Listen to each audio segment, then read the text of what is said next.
another Whoosh weekly roundup with me, Louie, where I go over what books I picked up from my local comic shop this week.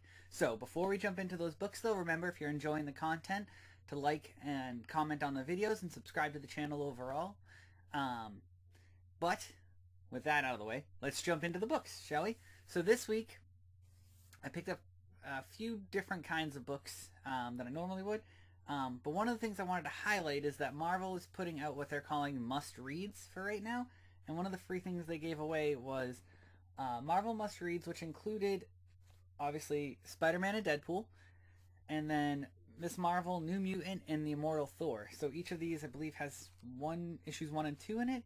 And there's also a code for a free digital copy of all of those. So definitely make sure that you check out your local comic shop. If they have one of these, pick them up. Redeem the code. You can read them on the Marvel Unlimited app. It's a great free pickup, so 100% free. Can't complain. So let's start off with what the actual books I paid for were this week. First up, we have Dark Souls, The Willow King, #2. I'm waiting to collect all of these together. I'm really enjoying the covers, though. They're really awesome. Really great. Really excited, and I have some family that have read some of the Dark Souls books before, and they said they're really good. So I'm really excited to finish collecting all of these, and then jumping in and reading the whole series at once. So very excited for that book. Next up, we have Cruella de Vil #2. I thought this was a really awesome cover. Since it's under the Disney Villains banner, I picked it up for my wife because she's collecting the Disney Villains runs right now. And we're at Cruella, Hades, Maleficent. I can't remember if Ursula is out yet. It might be Scar. So there's quite a few of them now. They're really cool, but this is a really awesome cover, I thought. So I definitely made sure to pick this one up for her to add to her collection. So very excited with that. Speaking of kind of my wife's collection, but not really because she doesn't really like the series, but more the cover artist, it's a Scotty Young. And this is What If Aliens #1, the Scotty Young variant, which I thought was pretty funny because it's got him running away from just a horde of aliens chasing him down. So I definitely had to pick this one up. I'm excited to actually read it. I'm not the biggest Aliens fan, to be honest. I know a little bit. I know enough about the backstory to know it, but I've never watched all the movies all the way through. So I'm curious to see what the What If story is and if it grabs me. I haven't had a chance to read this issue yet, but I'm very excited to give it a shot, and we'll see. So next up, we have Star Wars #44, and as the banner reads, The Trial of Lando Calrissian. So, and you can see here on the cover too, it follows Han being frozen in carbonite, and I'm assuming Lando's help with that. So it's going to be an interesting read to jump in and see kind of where all of that falls. Yeah, very curious to see where they're headed with that, especially with the time gaps in the movies and the fact that Disney's come out and said that these are all canon along with the books, but we've seen them kind of retcon that before, so I don't really know what to expect. That in mind, so far so good on the writing, honestly. And Charles Soule's doing a great job crushing the Star Wars runs in general. He did the original relaunch, he's doing this run, so he's doing a fantastic job. Next up, we have X-Men #32, another tie-in to the Fall of the House of X. And surprisingly, prior to this video, I haven't had a chance to read this yet. It seems to be picking up right where we left off with Talon being gone, Synapse being there, or Cinch being there, I should say. So I'm curious to see, and I'm gonna dive back into this a little bit later. But it should be pretty well done, I would say. I've really enjoyed the X-Men run right now, so I'm really looking forward to getting a chance to read that. Speaking of X-Men, we've gone over this before on here, but they've relaunched the Ultimate Universe. So far we've had Ultimate Spider-Man #1 come out, which introduced Peter Parker in an alternate light, and it was a fantastic read. If you haven't had a chance to pick it up, please do. It's really interesting. I really enjoyed jumping into that version of the character. It's a really interesting one. We've also had Ultimate Black Panther pop up, and both of those #1 first printings sold out. I think a lot of it had to come with some speculation and fear of missing out on it with that speculation. So definitely keep an eye out at your local shops. I believe Ultimate Spider-Man #1's already gotten a reprint, and it may have been released already. And Ultimate Black Panther #1 either has a reprint out now or is about to come out, I think, this coming week. So keep an eye out. Don't overpay for those books. I've said it before. Just don't buy into that hype. But the reason I mention all of that is this week we have Ultimate X-Men #1, written and drawn by Peach Momoko, which is really cool. It's set in Japan. It's set in the same universe. The art style, obviously drastically different because Peach is a drastically different artist. It seems like it's going to be cool. It's going to introduce a whole different set of X-Men for everyone. So definitely, if you're interested in the X-Men, if you're interested in like the Japanese culture, the art style, all of that, this seems to be a really, really cool book for you. And I didn't pick up just one. I broke my variant rule that I've been going with, which is only like one copy of each book.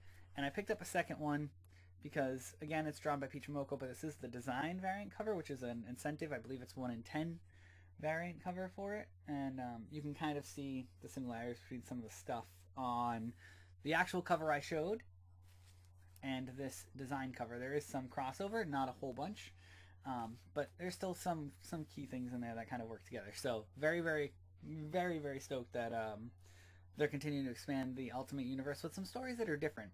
They tell the typical story in a completely different and atypical fashion. So very, very excited for that. Next up we have Star Wars High Republic #4.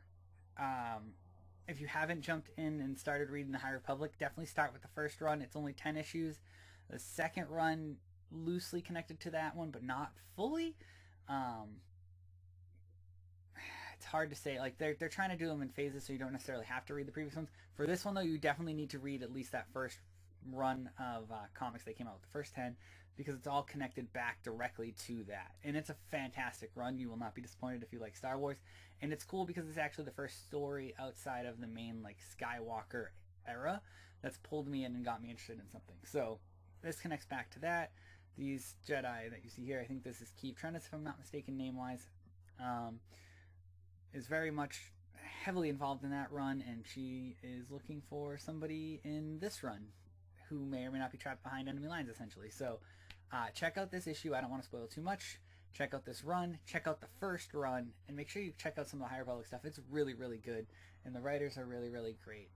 Even the novels. Like I said, having had the chance to meet Claudia Gray and talk with her about a lot of it, like she was absolutely fantastic. She is genuinely a fan of Star Wars, and the writers seem to be really, really liking and fans of the work. So it's really, really great. Definitely do that.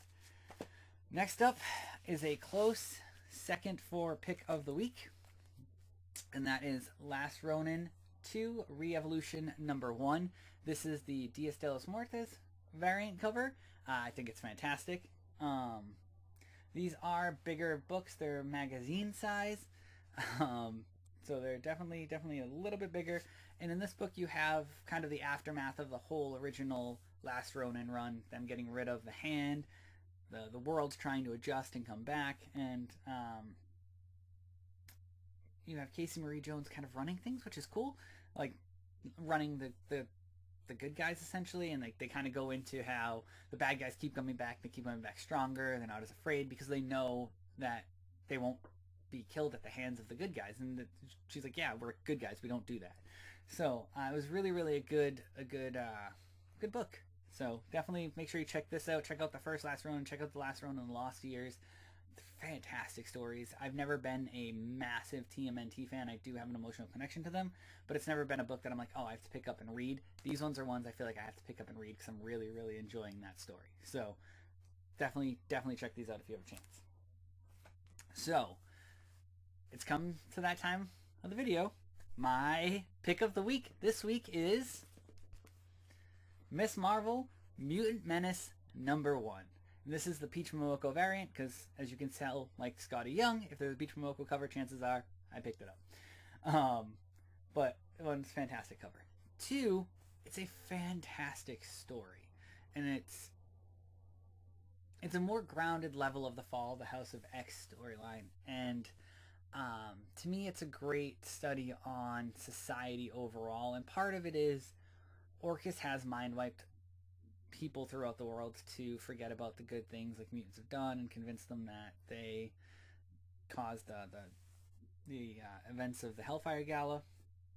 But here we have Miss Marvel, who is still trying to do good in her community of Jersey City, and you see the back and forth between people saying like, oh, Miss Marvel's a mutant, she's wearing that X-Men costume, she must be like a terrorist, she must be a villain, she must be a bad person. And then you have the people who are like, Miss Marvel has saved our city time and time again.